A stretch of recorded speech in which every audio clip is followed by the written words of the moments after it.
بسم الله الرحمن الرحيم والحمد لله رب العالمين والصلاة والسلام على سيدنا محمد النبي الأمي وعلى آله وصحبه أجمعين اللهم إنا نستهديك لأرشد أمرنا وزدنا علما ينفعنا أما بعد. Nous continuons dans notre cours إتحاف الطالب, le don précieux à l'étudiant, et nous allons aborder maintenant dans ce chapitre-là les choses qui annulent la petite ablution. Si l'une de ces choses-là survient, une seule de ces choses-là survient, il est obligatoire sur la personne, s'il veut faire la prière ou il veut faire une des choses qui nécessite, qui est indispensable d'avoir le wudu pour faire cette chose-là, il est obligatoire sur lui qu'il refasse le wudu. Si ce sont des autres choses que celle-ci qui est arrivée, alors dans ce cas-là, le wudu n'est pas obligatoire. Il y a des cas où le wudu est recommandé de refaire, mais c'est un autre sujet. Donc ce qui l'annule, ou les choses qui l'annulent, ce qui sort des deux voies, c'est-à-dire des deux voies inférieures, l'organe génital antérieur et postérieur.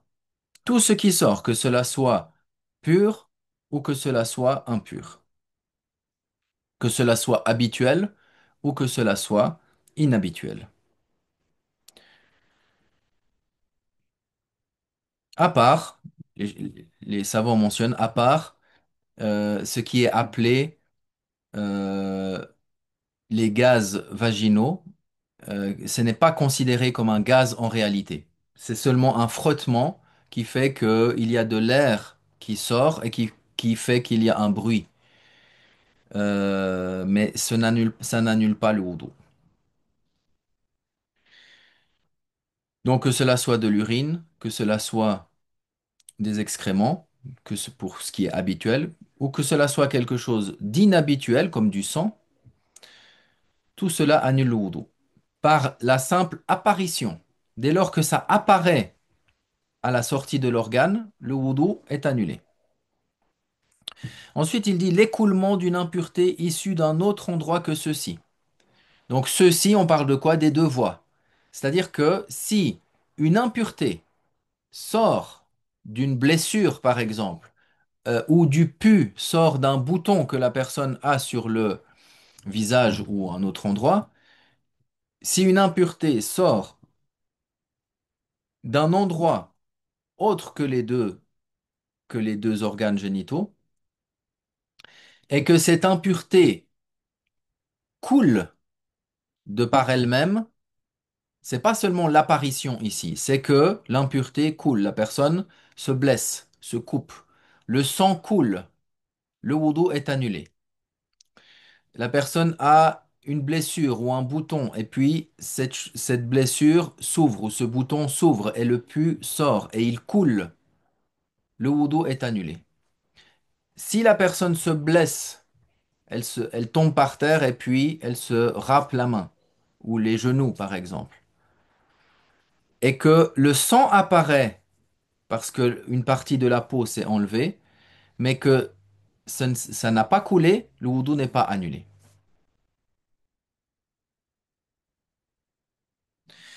Également, c'est une condition que cette impureté qui coule, elle coule sur un endroit qu'il est obligatoire de purifier. Par cela, on exclut si la personne dans l'œil, il a une blessure et puis il y a du sang qui coule dans l'œil, sans qu'il ne sorte. Dans l'œil, c'est pas obligatoire de laver. Donc le wudu n'est pas annulé par cela. Le vomissement qui emplit la bouche, à l'exception des glaires.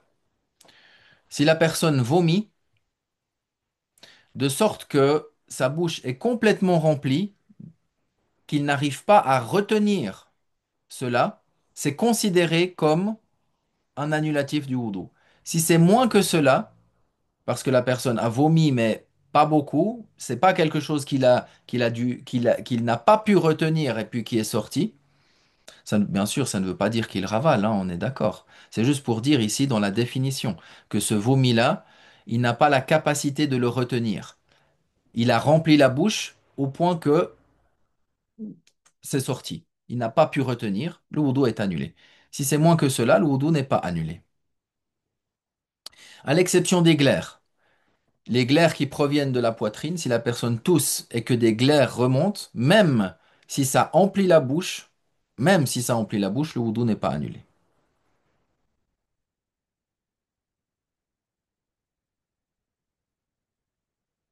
Si la personne vomit plusieurs fois, pour une même raison, il est malade. Pour la même raison, il a vomi. À trois moments différents. Trois petites quantités, mais par estimation, ces trois quantités atteignent le- la bouche remplie entièrement. Le wudu est annulé. Si c'est trois fois séparé et que par,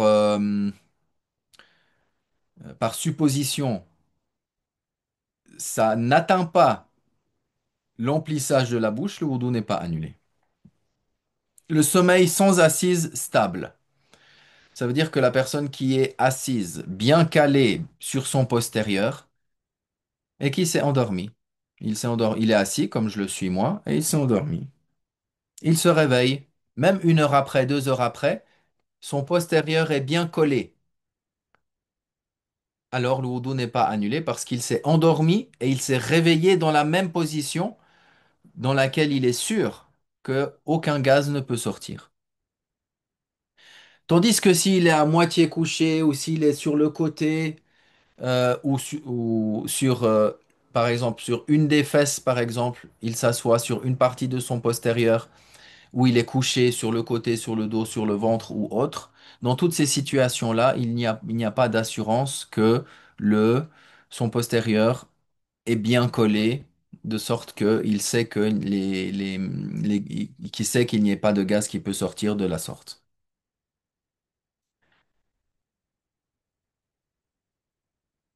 L'évanouissement, la folie et l'ivresse. Trois situations dans lesquelles la personne euh, n'a plus le discernement. Si la personne s'évanouit, même si elle est bien calée sur son postérieur, le wudu est annulé parce que l'évanouissement, c'est plus fort que le sommeil. C'est un état qui est plus fort que le sommeil. Dans tous les cas, il annule. La folie, également, si la personne, même si c'est une folie qui est passagère, le fait que il tombe dans cet état de folie, le wudu est annulé. Également l'ivresse, que cela soit parce qu'il a bu quelque chose d'interdit ou même parce qu'il a consommé quelque chose qui est permis. Il y a certaines nourritures que si la personne en consomme beaucoup, il tombe dans un état d'ivresse. Le wudu est annulé également. Le rire sonore d'un priant pubère. J'ai rajouté euh, en état d'éveil dans une prière comportant une inclination et la prosternation. Ça, c'est l'ensemble des conditions pour dire que le wudu est annulé. Le priant, celui qui est en train de prier, c'est le premier point. Ou le premier point, on peut même dire le rire sonore, ce qu'on appelle al-qahqaha. Al-qahqaha, ce n'est pas seulement le rire aux éclats. Rire aux éclats, c'est assez fort. Le rire sonore, c'est rire avec un son de sorte que son voisin d'à côté l'entende aussi. C'est pas le rire qui est entendu seulement par la personne. Donc, la qahqaha, celui qui rigole de sorte que son voisin l'entende, du priant, pubère, en état d'éveil, dans une prière qui a le recours et le sujoud, dans une prière qui a une inclination et une prosternation. Il faut que toutes ces choses-là soient réunies pour que le wudu soit annulé. On ne parle pas de la prière. La prière, c'est un autre jugement qu'on verra en détail plus tard. On parle ici du wudu. Si la personne, il est en train de prier, on ne parle pas de celui qui est en dehors de la prière. Celui qui est en train de prier et qui a un rire sonore, de sorte que son voisin d'à côté l'entende, son wudu est annulé. Si c'est un rire sonore que seulement lui entend, le wudu n'est pas annulé.